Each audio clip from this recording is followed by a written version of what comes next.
Bonjour à toutes et à tous. Pour commencer, je vous remercie beaucoup de l'accueil fait à ce podcast.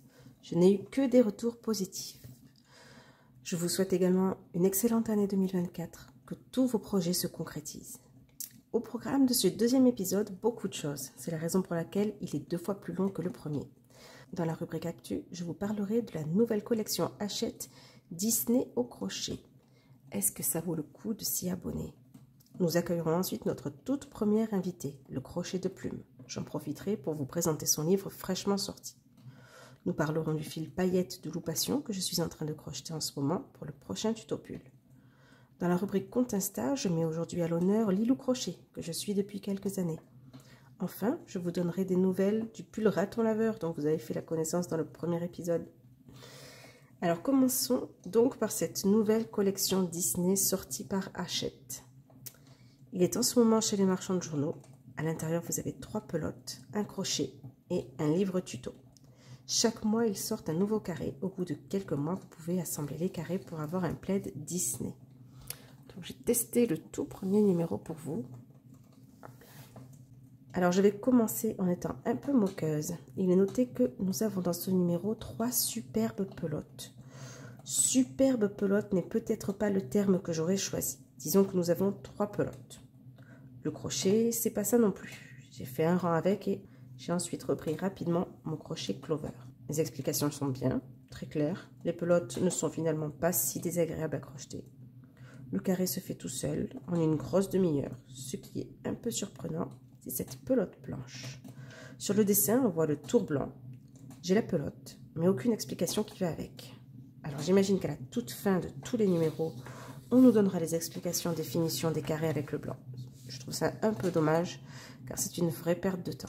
On pourrait finir les carrés complètement et passer à la toute fin des numéros à la couture. Dans votre magazine, alors, je vais le prendre ici. Qu'est-ce qu'on trouve? Alors, on trouve pas mal de petites choses. Donc, on a le plaid complet terminé. Pour nous donner envie de nous y abonner. Donc, les explications pour faire toute la tête de Mickey qui sera ensuite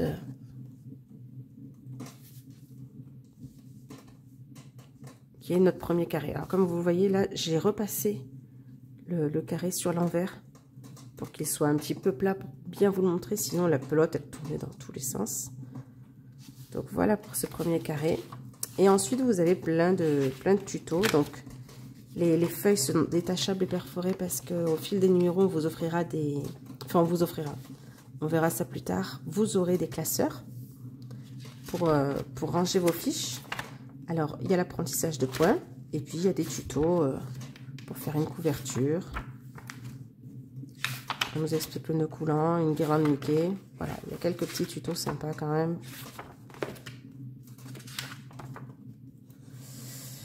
Donc, ça, c'est tout ce qui va arriver derrière.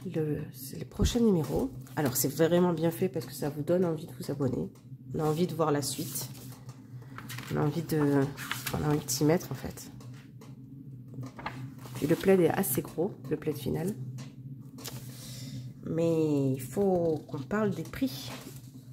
Et donc, ce numéro 1 est à 1,50 €. Si vous craquez et que vous souhaitez vous abonner, donc je vais vous expliquer comment ça marche. Vous serez prélevé de 1,50 € pour le premier magazine, sauf si vous l'achetez comme moi en kiosque. Le deuxième prélèvement sera de 4,99 €, ce qui correspond à l'envoi du deuxième magazine ainsi qu'un cadeau.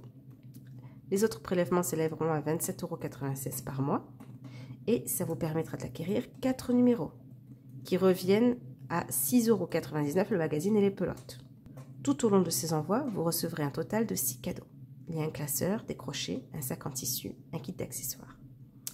Tous les 20 numéros, vous recevrez un nouveau classeur et vous serez prélevé d'un montant supplémentaire de 8,99 € en plus des 27,96 €. C'est ce qui finance donc ce classeur. Donc là, je vous parle de l'offre standard. Il existe aussi une offre premium si vous ajoutez 1,50 € par numéro, avec laquelle vous recevez un total de 6 kits amigurumi. La collection complète est de 130 numéros. Vous avez un plaid complet après 100 numéros et des coussins en 30 numéros.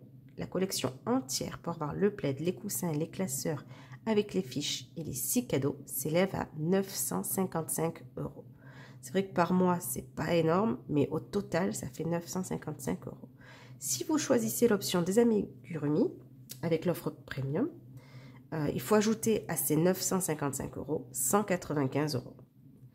Donc voilà le prix de votre plaid Granny Disney si vous souhaitez vous abonner et avoir ce plaid. On va rester sur le thème du Granny, parce que vous avez sûrement entendu parler du crochet de plume qui vient tout juste de sortir son livre Granny Square Facile que vous voyez en image. Donc suite à vos votes dans l'onglet communauté de ma chaîne, vous avez choisi à 67% la présentation d'un livre. Donc c'est celui-ci que j'ai pu trouver sur Amazon. Il est également disponible chez Cultura et à la Fnac. Et ça tombe bien parce que notre invité du jour, c'est le crochet de plume. Ce sera notre toute première interview. Pour le moment, je vais vous présenter donc son livre que j'ai trouvé bien sympa, qui est celui-ci. Granny Square Facile aux éditions Erol, qui est sorti en septembre 2023. Donc ça, c'est tout à fait le genre de livre que j'adore, parce qu'il est très bien organisé. Je vais vous expliquer ça. Il se compose donc de 3 parties. J'ai mis mes petits post-it pour vous expliquer sans trop chercher. La première partie, ça vous donne les techniques de base comme la bride, la double bride ou des points plus complexes. La chose très pratique, c'est que vous avez les QR codes qui vous envoient sur les vidéos du crochet de plume pour vous donner un visuel des explications. Dans la seconde partie, on vous explique les carrés, tous les carrés Granny qu'on peut, différents types de carrés Granny. Ce qui est très bien fait, c'est qu'on a un diagramme qui est coloré avec chaque rang a une couleur différente, ce qui est plus lisible et plus clair. Et ensuite, on a les explications en texte. Alors, une chose qui est qui est un gros plus de ce livre et que je n'ai encore jamais vu, c'est que en tout début, vous avez l'explication pour lire les diagrammes. Et alors ça, c'est très bien expliqué, très bien fait. Je trouve ça pratique parce que pour moi, il est plus facile de réaliser un ouvrage en lisant le diagramme. C'est plus clair, plus rapide, plus efficace qu'en lisant du texte avec les abréviations. Donc ça, c'est un gros point positif. Et en troisième partie, donc celle-ci, on vous propose des projets avec les Granny Square qui sont juste avant. Donc vous pouvez faire une ceinture, vous pouvez faire un sac. Alors mon préféré c'est celui-ci, c'est la jolie plaid. Donc là il y a toutes les explications pour que vous puissiez réaliser votre ouvrage. Un autre plus que j'ai remarqué dans ce livre, c'est qu'on vous explique comment bloquer un ouvrage. Et alors ça, c'est vrai que quand on fait nos recherches sur internet, on trouve tout et n'importe quoi pour bloquer un ouvrage. Donc là, vous avez des explications claires et précises. Avec une fois de plus le QR code pour voir la vidéo si jamais ça ne vous semble pas clair. Je trouve ce livre vraiment très sympa par ces 3 parties. Donc on peut du coup apprendre à crocheter les carrés et faire ce qu'on veut avec. Mais également, on nous donne des petites infos, des petites idées de création à faire. Les fils sont par loupation, les fils utilisés. Donc, comme mon fil paillette que je voulais vous présenter aujourd'hui, on y reviendra après. On va continuer avec le crochet de plume et on va passer tout de suite à son interview que je suis très contente de vous présenter. Alors, le crochet de plume, vous l'avez sûrement déjà croisé sur internet. Le crochet de plume, c'est donc 78 000 abonnés YouTube avec presque 600 vidéos. Plus de 6 000 followers sur Instagram et 4 700 sur Facebook. C'est également l'administratrice du groupe Facebook Crochet Facile, tutoriel gratuit et partage d'idées qui compte plus de 69 000 abonnés. Le crochet de plume fait des vidéos YouTube depuis un peu plus de 5 ans avec des vêtements et accessoires pour femmes, mais aussi des décos, des objets de pratique et des objets de saison. Son site internet, c'est lecrochetdeplume.com où on peut trouver des tutos à petit prix en PDF. On peut également retrouver sa page styliste sur le site Bergère de France où on peut acheter des tutos ainsi que les fournitures pour le créer soi-même. Je l'ai aussi croisé dans le magazine Crochet Pratique. Bref, nous sommes là face à une créatrice qui occupe une grande place dans le monde du crochet. Un grand merci d'avoir accepté mon invitation dans ce podcast en tant que toute première invitée. Coucou Aurélie, coucou tout le monde, merci beaucoup de m'avoir invitée à participer du coup à ton premier podcast, ça me fait super plaisir, je suis super heureuse. Du coup, moi c'est Le Crochet de Plume, alias Ilham Lefebvre, je suis créatrice, autrice et styliste crochet. Alors, ma première question sera, pourquoi avoir choisi ce nom, Le Crochet de Plume? Alors j'ai appelé ma chaîne Le Crochet de Plume parce que à la base, ma chaîne s'appelait Plume m'a dit, c'était une chaîne un peu DIY où voilà, je proposais des petites bricoles, des petits trucs et astuces que j'utilisais moi dans mon quotidien pour venir recycler ou pimper ma maison. Et du jour au lendemain, c'est vrai que j'ai eu un peu la bascule vers le crochet. J'aimais bien un peu ce côté plume, d'inventer, créateur. Du coup, voilà, ça m'est resté. Et Plume m'a dit est devenu Le Crochet de Plume. Depuis combien de temps crochettes-tu et comment as-tu appris? Alors, je crochette depuis assez longtemps. En fait, j'ai appris à crocheter quand j'étais petite. Je devais être au collège. C'est ma maman qui m'a appris les bases du crochet. Et avant, j'ai appris en fait les bases du tricot en autodidacte, toute seule. Et c'était vraiment pas joli ce que je faisais. Et de là, ma mère m'a dit, viens, moi, je vais t'apprendre le crochet, c'est plus facile. Et ça m'est venu de là, le crochet. Alors, j'ai pas perdu mon amour pour le tricot, qui est revenu des années plus tard. Mais voilà, le crochet, j'ai vraiment appris, j'étais jeune, j'étais au collège. Et j'ai laissé tomber après, voilà, pris dans le train-train quotidien de la vie. Et je m'y suis remis quand je suis tombée enceinte de mon petit garçon. C'est vrai qu'avoir des enfants, ça peut inspirer puisque on a plein de nouvelles idées qui arrivent, des envies de création, de petits vêtements, de petits accessoires. Du coup, justement, ma prochaine question sera comment trouves-tu l'inspiration de tes tutos? Alors, comment je trouve l'inspiration? Pour moi, en fait, c'est tellement facile et naturel. Comme je crée pour offrir ou pour moi.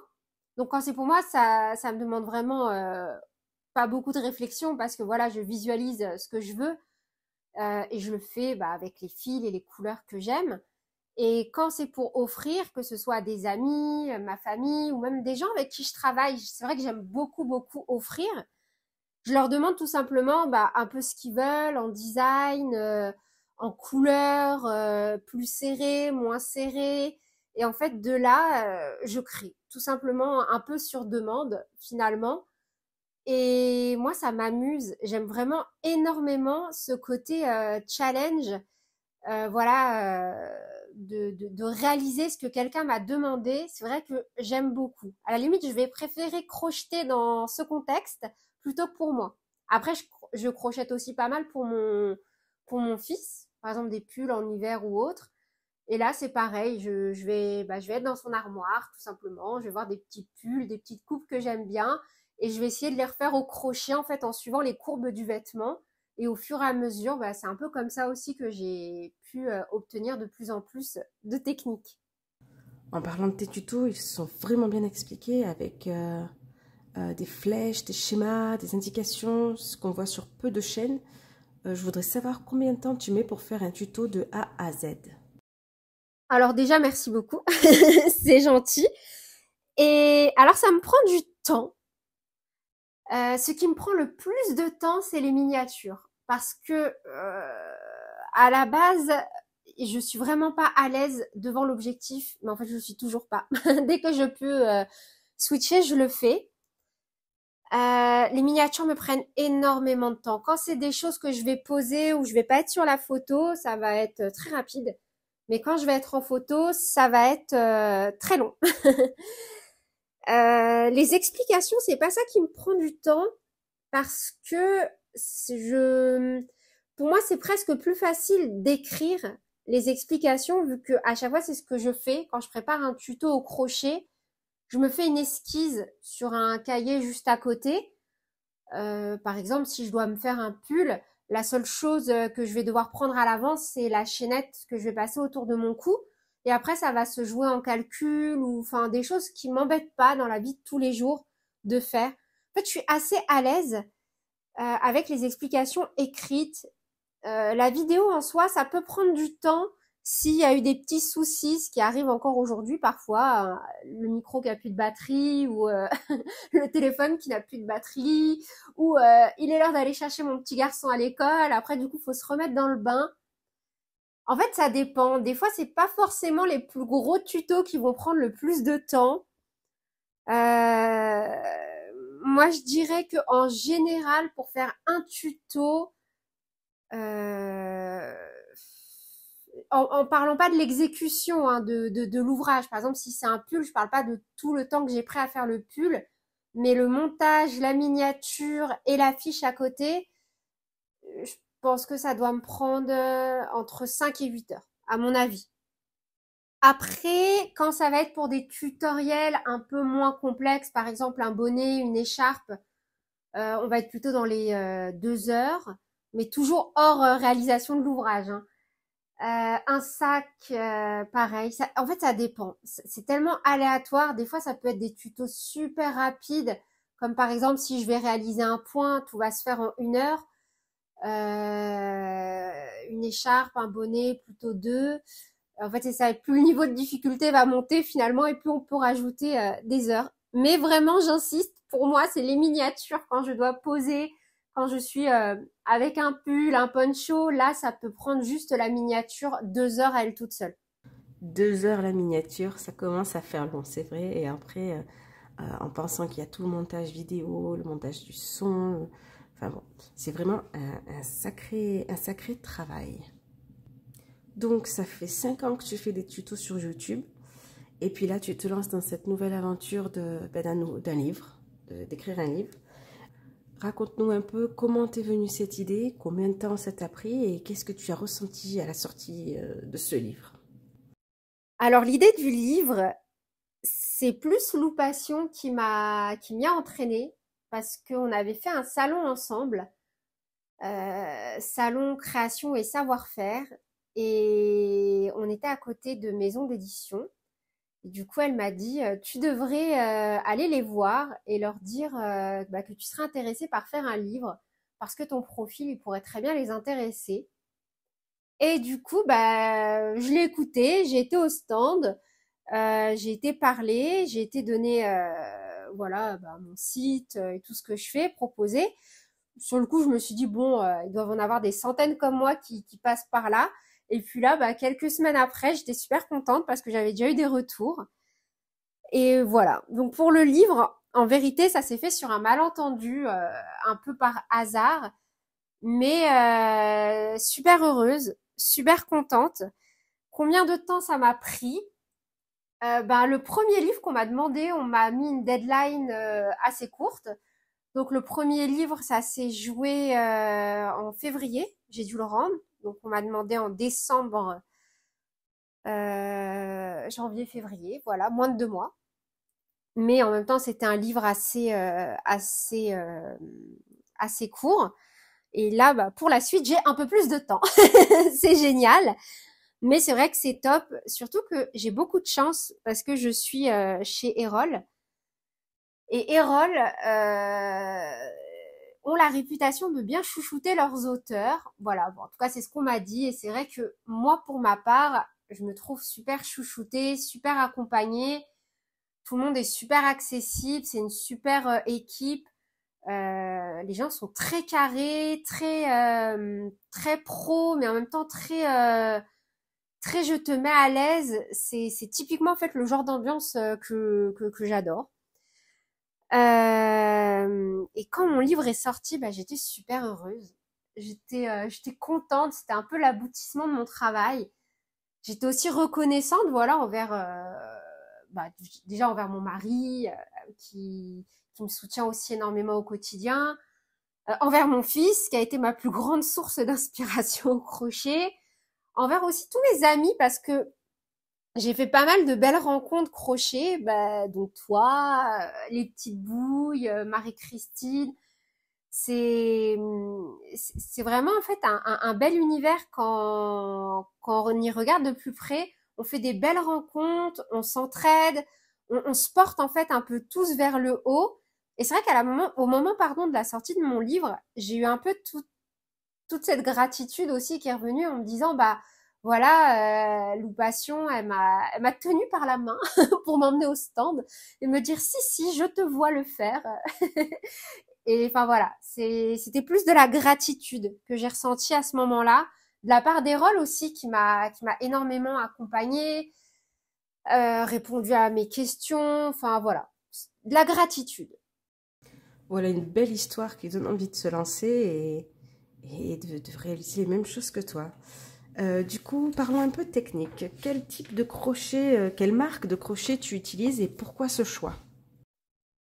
Alors, parlons de technique. Quelle marque de crochet j'utilise? Alors honnêtement, c'est pas tant la marque qui compte pour moi, c'est vraiment le côté ergonomique. J'ai besoin d'être super à l'aise en même temps que je parle, enfin que je réponds à cette question, j'ai un crochet dans la main. Et justement, pas un crochet ergonomique, un crochet en métal. J'ai besoin en fait d'être à l'aise quand je crochette. Et pour moi, en fait, peu importe la marque, c'est vrai que j'aime beaucoup les tulipes, les clovers. Euh, Pareil, les Knit Pro aussi qui sont pas mal. En fait, je pense que ça dépend aussi ce qu'on fait. Par exemple, quand on fait un sac au crochet, vu que c'est ce que je viens de terminer à l'instant, avant de répondre aux questions, d'où le fait d'avoir un crochet sans manche dans ma main. J'avais pas envie de casser mon crochet sur le sac et j'étais plus à l'aise avec un crochet sans manche. En fait, c'est plus le confort. J'ai pas de marque de crochet que je préfère en toute honnêteté. C'est vraiment pour moi le plus important, ça va être le confort, le côté ergonomique et j'ai vraiment acquis l'intime conviction que ça peut évoluer en fonction du temps et aussi en fonction des fils qu'on travaille.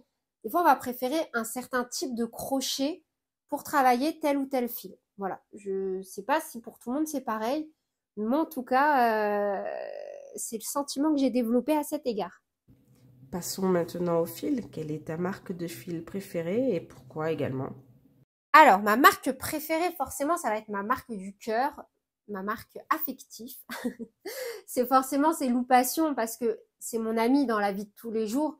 J'habite Paris, elle habite le sud de la France, on se voit, on est très complices, on s'aime bien, on se taquine, on a une vraie complicité et je trouve qu'on a vraiment une belle alchimie.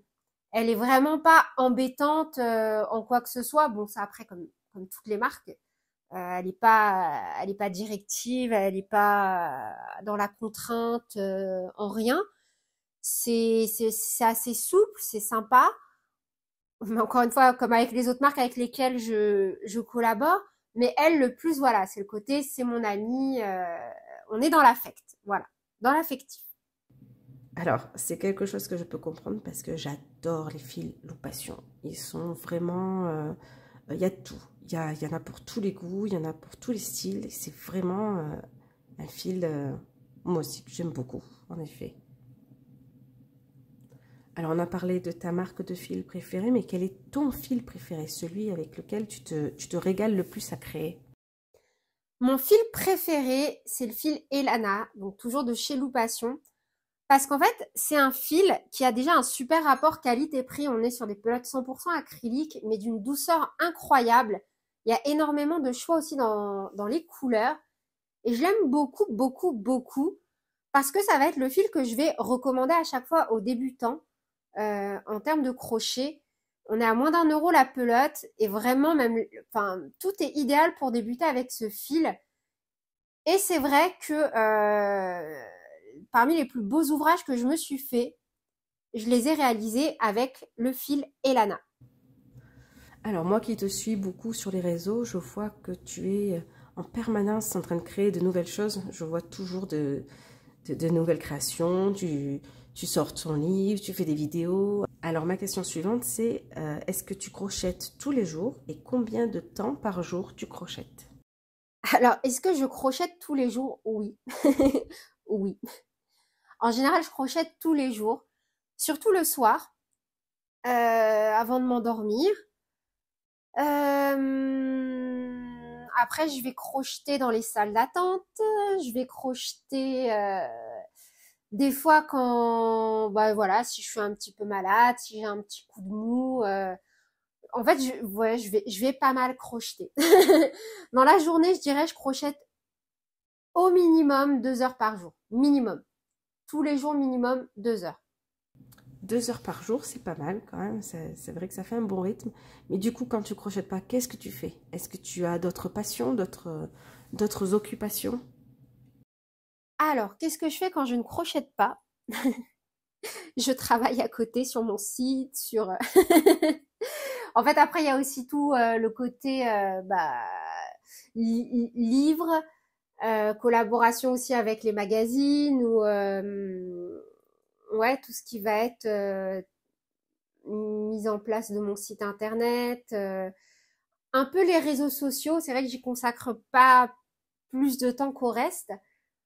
Après, en termes de passion à côté, je fais pas mal de sport. Voilà, tous les matins, je vais à la salle de sport. J'adore le sport.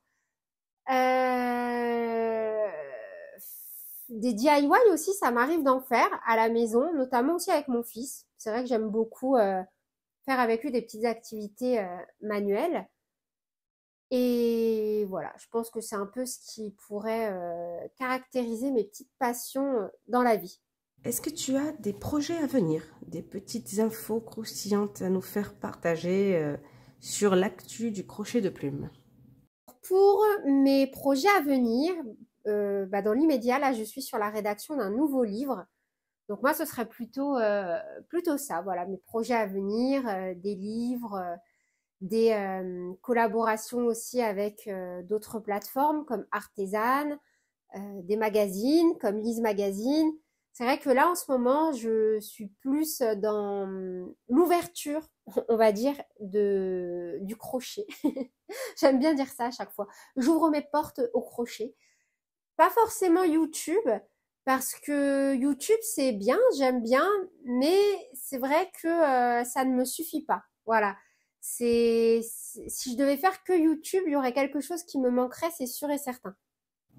Pour finir, est-ce que tu as un message à faire passer à tes followers et à toutes les personnes qui t'écoutent par le biais de ce podcast? Mon petit message, du coup, pour clôturer ce podcast de mon côté, ce serait de vous souhaiter un bon crochet, de bien profiter, plein de créativité, plein de beaux moments, plein de belles choses. Surtout aussi, prenez soin de vous, de votre santé. Et je vous fais plein de gros bisous et je vous dis à bientôt. Salut! Salut le crochet de plume et un grand merci pour ce petit temps bien sympa sur ce podcast.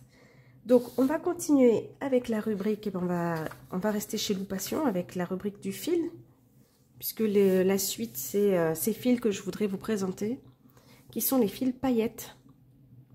Alors ce sont des fils que j'ai déjà utilisés il y a quelques temps, que j'avais commandé, ça m'interpellait sur le site internet de voir le rendu de ce côté paillettes. J'ai donc réalisé avec la version Bordeaux, le paillette Bordeaux, un pull avec des finitions au point diamant au niveau des manches et de la ceinture. Et c'est un fil que j'ai vraiment aimé crocheter. Donc cette fois-ci, j'ai choisi la version rose balai. Alors j'espère que vous voyez, bon, c'est pas top ma luminosité, mais vous voyez quand même ce côté paillette. Donc pour le rose balai, je vais faire un pull qui sera bientôt disponible en tuto avec des manches ajourées, un peu en style damier. Il faut savoir qu'il existe 13 coloris différents, ce fil, et que le côté paillette rend les vêtements vraiment plus festifs. Ça donne un petit côté fun. Alors, il se dédouble pas et les pelotes sont généreuses. C'est vraiment, une fois de plus, un fil que je conseille. De toute façon, les fils que je vous présente, je vous les conseille à chaque fois. Je présenterai rarement des fils désagréables ou à éviter. Si vous avez fait des créations avec ce fil, n'hésitez pas à me les envoyer, que je puisse les partager. C'est toujours agréable de voir d'autres créations. Et en parlant de création, eh bien voici des nouvelles de mon pull raton laveur qui est toujours en cours. Donc j'ai pris un peu de retard avec les fêtes dans mes tutos, mais bon, je voulais quand même vous montrer l'avancée suite au partage dans le premier épisode de mon magnifique croquis. Donc voilà l'avancée de mon pull raton laveur. Pour terminer ce deuxième épisode, puisqu'il y en aura d'autres, je souhaitais vous présenter le compte Instagram de Lilou Crochet, qui a 650 followers. Alors sachez que c'est un compte où on ne s'ennuie pas. Je la suis depuis plusieurs années et c'est sans cesse en évolution. Ses créations sont sans cesse en évolution. Lorsque j'ai repris le crochet, comme je le disais dans l'épisode précédent, mes créations, c'était principalement des housses de téléphone hibou. Et à cette même période, Lilou Crochet créait des cache-pots hibou. J'ai donc sauté sur son profil qui m'a de suite plu. Elle a une technique parfaite, que ce soit les différents points utilisés au crochet, mais également son travail de couture sur les doublures de ses sacs. C'est un éventail de créations, avec toujours une idée différente, jamais le même registre. Quelques-unes de ces créations sortent du lot à mes yeux, donc j'en profite pour les partager avec vous. Il y a la petite fille porte-monnaie. Elle a fait tout un tas de porte-monnaie, de petits bonhommes porte-monnaie qui sont vraiment très mignons. Il y avait aussi les bouquets de roses ou de lavande que j'ai adorés. Et à un moment, elle a fait les mobiles avec les petits moutons, qui étaient très chouettes aussi. Du coup, c'est vraiment, il y a tout type de création. Elle s'est ensuite lancée dans les pochettes de sac à main avec un travail droit et nickel. Alors, vous pouvez zoomer ces photos et enfiler vos lunettes. Il n'y a rien qui dépasse. Son travail est parfait. Et ce n'est pas quelque chose que je dis souvent en crochet. Quand on crochette, on a en principe un œil un peu critique. Là, c'est au top. Alors, dernièrement, avec les fêtes, j'ai pu croiser des têtes de Père Noël et de Mère Noël sur son profil, qui était une vraie réussite. À savoir que son travail a inspiré le visage de mon poncho souris. J'ai voulu travailler les yeux de la même façon. Enfin, j'ai un peu repris ce qu'elle avait fait parce que je trouvais que ça rendait vraiment très bien. Il y avait une expression dans les yeux, une émotion dans le regard que j'essayais de retranscrire sur ce poncho. Dernièrement, elle a posté de jolies petites maisons boîtes avec des porte-monnaies et un peu de broderie dessus. Donc c'est encore quelque chose de nouveau, encore un changement. C'est un compte que je garde à l'œil car je suis toujours dans l'attente de la prochaine nouveauté qui me surprendra à coup sûr. Je vous conseille de la suivre, ne serait-ce que pour le plaisir de vous faire surprendre. Eh bien, je tourne mes fiches, mais c'est fini. C'était la dernière rubrique de ce deuxième épisode. J'espère qu'il aura autant de succès que le premier. J'espère que vous serez encore nombreux à échanger dessus avec moi et que vous aurez envie d'y participer. J'ai quelques petites personnes dans mon viseur pour les prochaines interviews. Il y a pas mal de personnes que j'aimerais recevoir dans ce podcast. N'hésitez surtout pas à m'envoyer des messages parce que ce podcast est fait pour vous. Donc, s'il y a des livres que vous souhaitez voir présenter, des magazines, des questions que vous vous posez sur des crochets, d'autres types de fils, eh bien, je me ferai un plaisir d'ajouter ça et de faire mes petites recherches pour vous répondre. Donc, n'hésitez pas par tous les biais, Instagram, YouTube, Facebook, vous trouverez forcément un moyen de me contacter. Je répondrai quoi qu'il arrive à vos messages. Un grand merci d'être derrière votre écran et de m'écouter. Et à bientôt pour l'épisode 3. Au revoir.